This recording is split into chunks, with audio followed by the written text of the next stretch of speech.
पिछली वीडियो में हमने देखा था कि किस तरह से हम कोई सिस्टम वर्क करता है एक्सपेंशन के ज़रिए अपने आप को फैलाकर। और यहाँ पर हमने इसमें थोड़ा सा ये पिस्टन जो था, इस पर पेबल हटा के, कंकर हटा के हमने इसका थोड़ा सा पिस्टन को अपवर्ड मूव कराया था। और उसकी नतीजे में क्या हुआ कि ये जो प्रेशर था, ये जो वॉल्यूम था इसका, वो चेंज हुआ और इसने पिस्टन को थोड़ा सा ऊपर की तरफ धकेल दिया। और क्योंकि प्रेशर जो है वो फोर्स पर एरिया होती है, तो हमने ये पूरी एक इक्वेशन इसके लिए डिराइव की थी कि force is equal to P times A, और फिर ये एक्स क्योंकि इसने मूव किया था, तो वर्क डन के लिए एक्सपेंशन के हवाले से जो था वो इसका हुआ था कि अपने पी ए इंटू एक्स, यानी कि जितना डिस्टेंस इसने पिस्टन ने ट्रेवल किया था। और फिर हमने इस सबको रीराइट किया था और हमने ये कहा कि pressure times A x area into the distance travelled by the piston.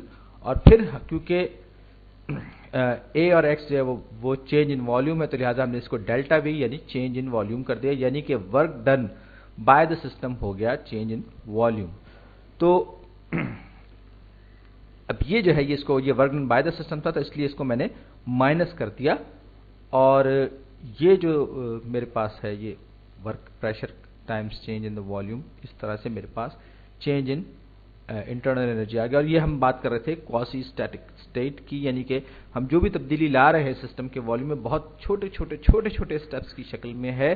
और इसमें इन जनरल हम close to the equilibrium condition रहते हैं, हमने कोई लार्ज चेंजेस नहीं किए हैं। ये एक्स बहुत ही छोटा है, यानी कि हम ये पेबल्स जो हैं ये बहुत छोटे से पेबल्स हैं, ये कंकर बहुत छोटे से हैं। अगर ये बड़े होते तो हम ये कंडीशन अप्लाई करने के काबिल नहीं थे, क्योंकि उस वक्त ये होता कि ये पूरा का पूरा सिस्टम जो फ्लक्स की स्टेट में चला जाता और बहुत तेजी से इसमें तब्दीली आती, वॉल्यूम और प्रेशर दोनों के दोनों तब्दील हो जाते।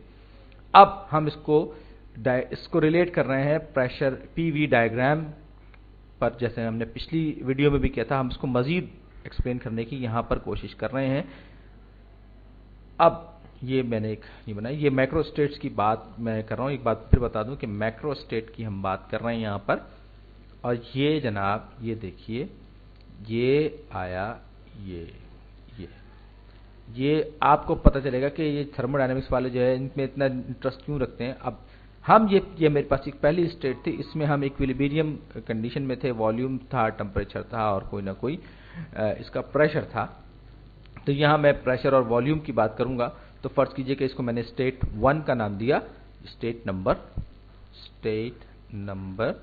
1 सही।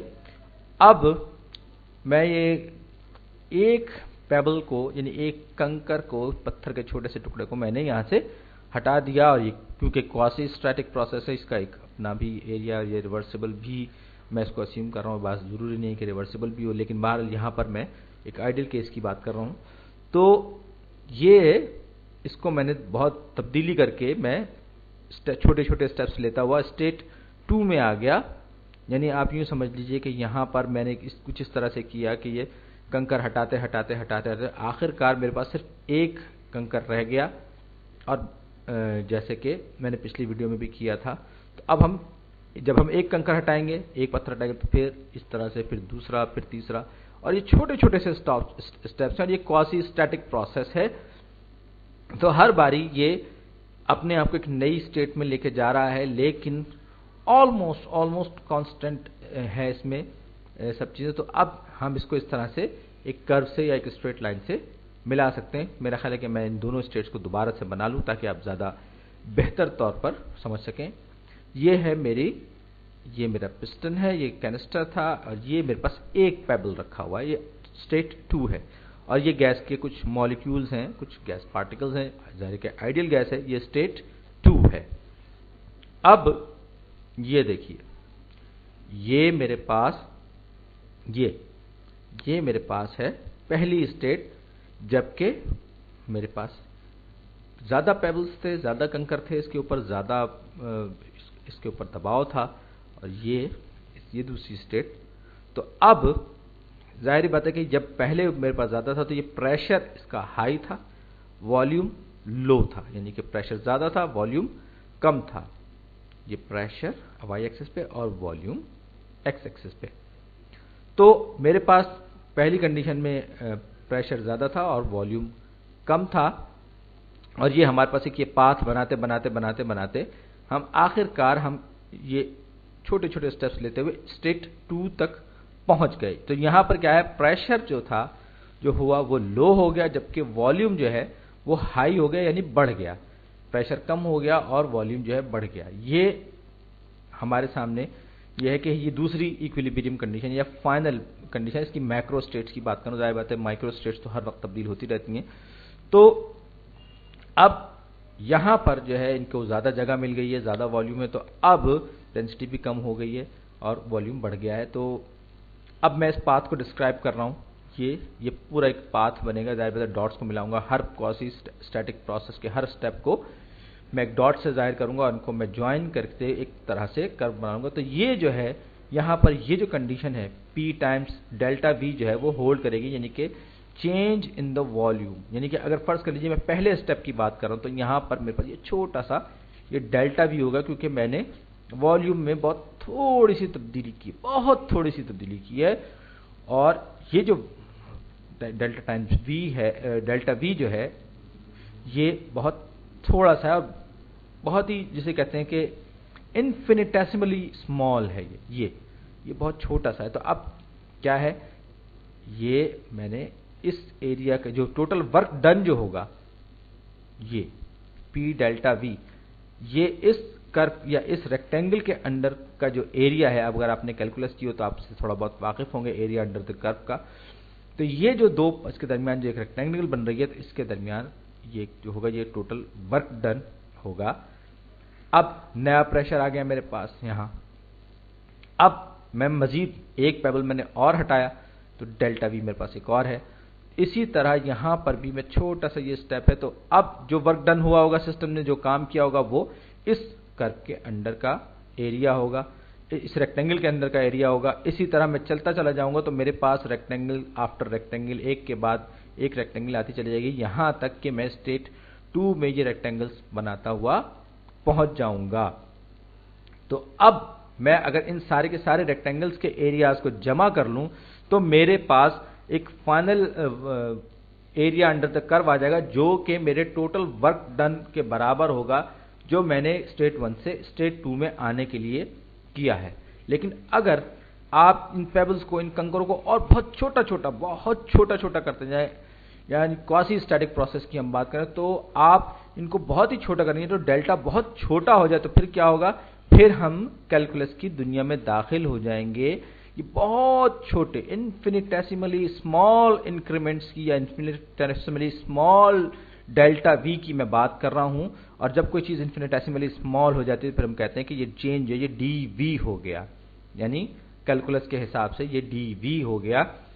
और ये इसी तरह से जब हम इसको ओवरऑल को जब हम सम अप करेंगे इस PV डायग्राम को, तो हमें इस पूरे के पूरे को इंटीग्रेट करना पड़ेगा।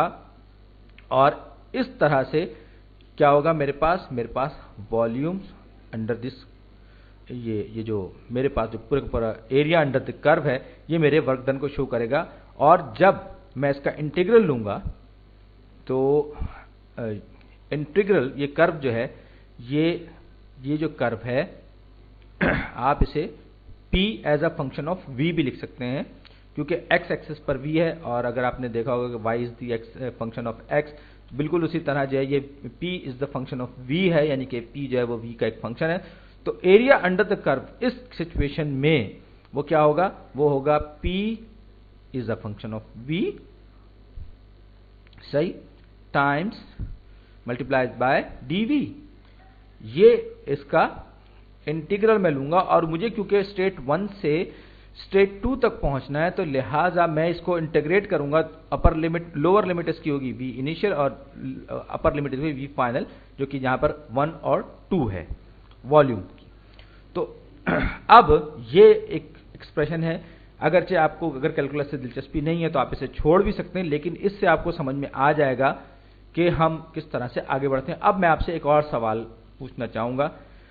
फर्ज कीजिए कि मैंने क्या किया, बजाय अब मैंने इस मार्बल्स वापस रखना शुरू कर दिए, यानी अब मैं 2 से 1 की तरफ, स्टेट 2 से स्टेट 1 की तरफ वापस जा रहा हूं, यानी मैं उल्टी डायरेक्शन में जा रहा हूं, मैं एक एक मार्बल करके रखता चला जाऊं, एक एक पेबल करके रखता चला जा रहा हूं, तो ये डायरेक्शन में इधर मेरा ख्याल है कि तस्वीर मैंने बहुत ज़्यादा बुरी हो गई है, बहुत ज़्यादा ख़राब हो गई है, इसको मैं नए सिरे से बनाता हूं। तो ये बल्कि मैं यहाँ पर सॉरी मेरे ख्याल में यहाँ पर ये बना लेता हूं मैं डायग्राम्स। तो ये जनाब ये आया प्रेशर वॉल्यूम, प्रेशर और वॉल्यूम। तो हमने पहले केस में क्या हुआ था, हम 1 से शुरू हुए और 2 तक पहुंचे, और ये हम इन्फिनिटेसिमली स्मॉल वही क्वासी स्टैटिक स्टेप्स लेते हुए हम 1 से 2 तक पहुंच गए। हम 1 से 2 तक, ये डायरेक्शन इसकी यूं है। और जाहिर बात है कि हम हर छोटे छोटे वक्फे पर हमारा वॉल्यूम थोड़ा थोड़ा सा जो है वो बढ़ता जाएगा और प्रेशर जो है वो कम होता जाएगा। तो ये एरिया अंडर द कर्व जो है ये पूरा मुझे 1 से 2 तक मिल जाएगा। अब ये देखिए, यहां मेरे पास स्टेट 2 और स्टेट 1 है।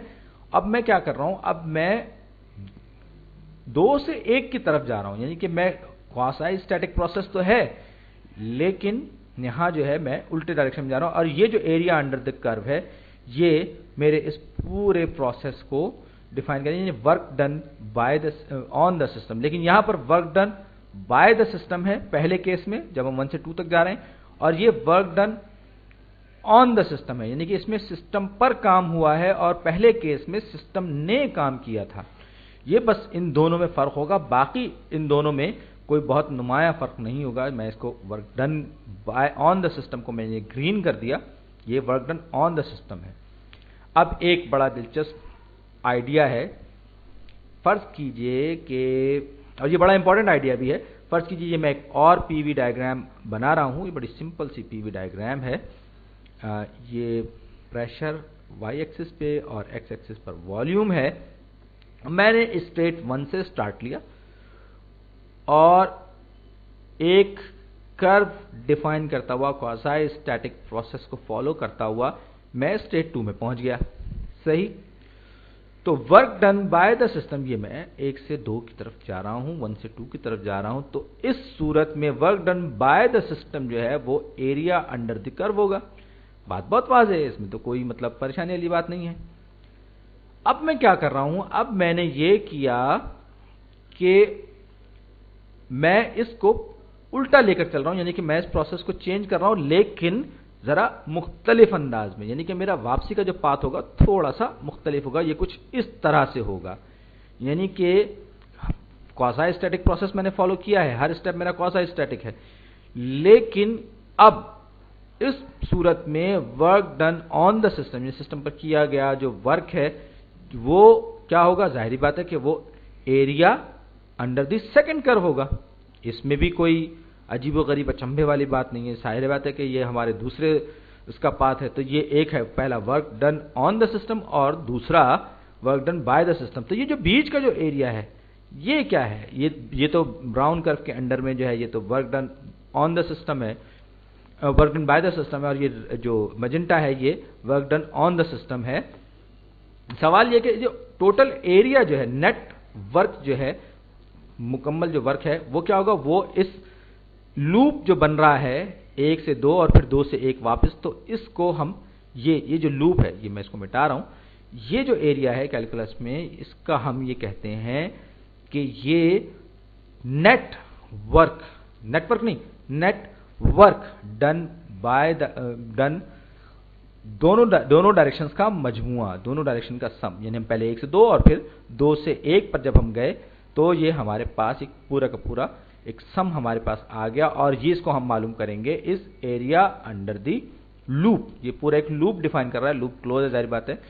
तो स्टेट वेरिएबल मैं इस पर थोड़ा सा बात कर लूं कि प्रेशर, वॉल्यूम, टेम्परेचर वगैरह स्टेट वेरिएबल्स हैं। तो इसी तरह से internal energy of a system जो है वो भी एक स्टेट वेरिएबल है। और हम क्योंकि आइडियल गैस की ही बात कर रहे हैं, तो मैं ये जो बात आपसे कहने जा रहा था कि ये पूरा इसने अजीबोगरीब पाथ लिया, वापस अपनी इनिशियल स्टेट में वापस आ गया। तो इसके नतीजे में क्या हुआ, जो internal energy of the system है इस कंडीशन में कि 1 से 2 और फिर 2 से 1 पे वापस, तो चेंज इन इंटरनल एनर्जी 0 है। क्यों? इसलिए कि आप 1 से 2 पर गए, लेकिन आप 2 से 1 पर वापस आ गए, यानी कि वो कहते हैं ना कि जिथों दी खोती उत्थों आन खलोती वाली बात हो गई कि आप 1 से 2 पे गए और 2 से 1 पे गए, लिहाजा आपकी जो डेल्टा वी है, डेल्टा यू जो है, यानी कि internal energy of the system है, उसमें कोई तब्दीली नहीं हुई। इस पर हम अगली वीडियो में मजीद बात भी करेंगे और हम डिफाइन भी करेंगे। तो ये एरिया अंडर द